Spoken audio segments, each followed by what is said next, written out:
What up and welcome back to another video of Reincarnation Coliseum. I'm back from vacation as of Sunday and it's good to be back so I can go over chapter 22 with you all.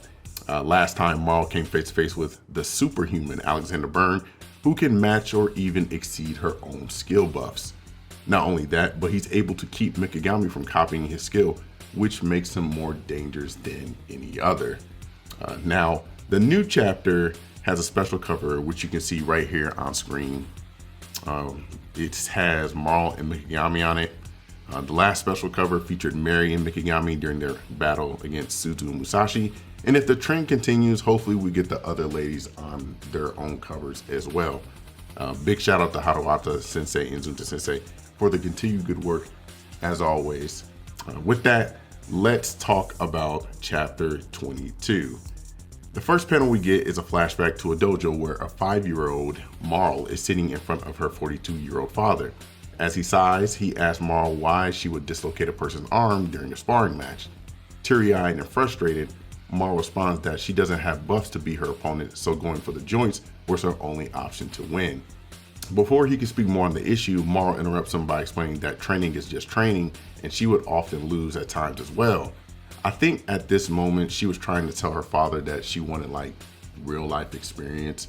So that was the only way she can get stronger, is by taking the training match very serious instead of just going through the motions, I guess I could say. Marl begins praising her father for his level 5 skill buff and believes he's the strongest person in the world. Trembling after saying her thoughts out loud, her father tilts his head back with his hand on his chin. He smirks for a moment and tells Marl that he is not the strongest person out there. In fact, the strongest martial artist in the country is Alexander Byrne, as the panel shift back to the Coliseum with Marl defending from its attack. The career of Alexander is that he became a soldier at 15, achieved his superhuman skill at 20, and finally the rank of general in the military at 30.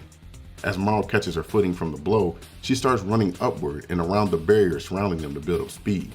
Everyone in attendance is excited to see what will happen next as Marl makes it to the top of the barrier. With the intensity from the speed and the gravity from her position, Marl should be able to land a good blow on him as she drops down. Alexander sees what she's doing and countered with a powerful uppercut that sends shockwaves across the Coliseum. The dust settles and Marl can be seen being pushed back again. While in thought, she realizes how incredible her opponent is and that fighting someone like him is a dream match come true. With eyes gleaming with excitement, Alexander looks on as Marl closes the distance between them. Trading blow for blow, Marl begins to adapt and her ability seems to be growing. As it starts looking like a stalemate with both being pushed back, Alexander turns his back on Marl. He tells her to stop this foolish fighting, which confuses her. He taunts her by saying that if things continue, he'll have to kill her. Marl gets pissed as he continues on with his taunts and claims that he doesn't want to kill his future wife. The crowd is confused by the confession as someone points out that he already has a wife. Alexander mentions that it's only natural that the strong seek out the strong. Being pushed around by someone stronger than her would be ideal.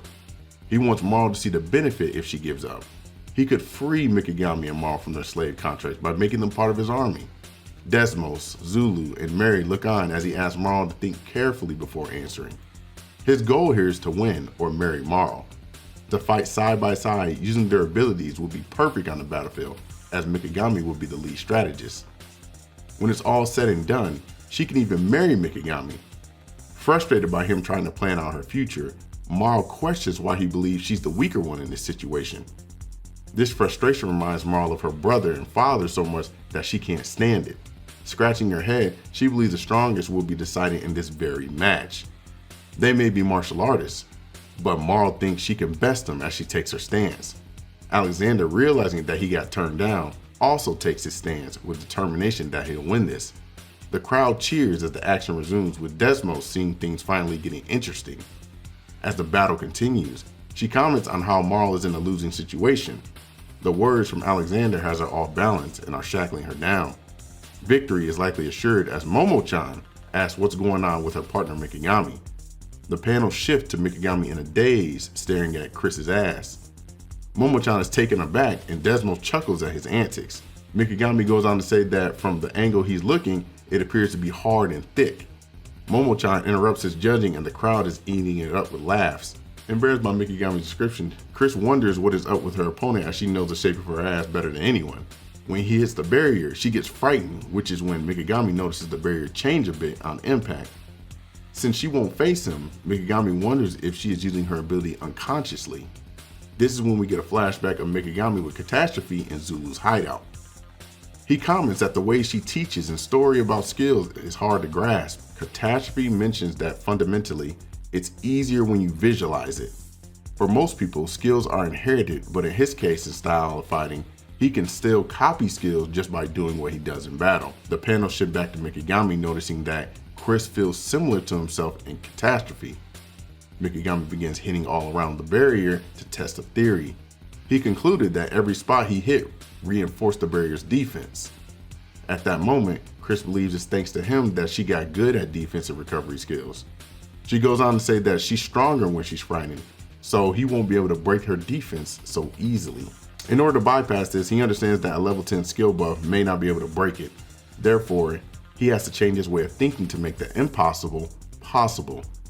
Mikagami opens his palm, realizing that with everything he's learned from others, he might be able to penetrate the barrier that Chris is so confident to be hiding behind. With that in mind and the tools he brought on hand, he manages to startle Chris with new excitement.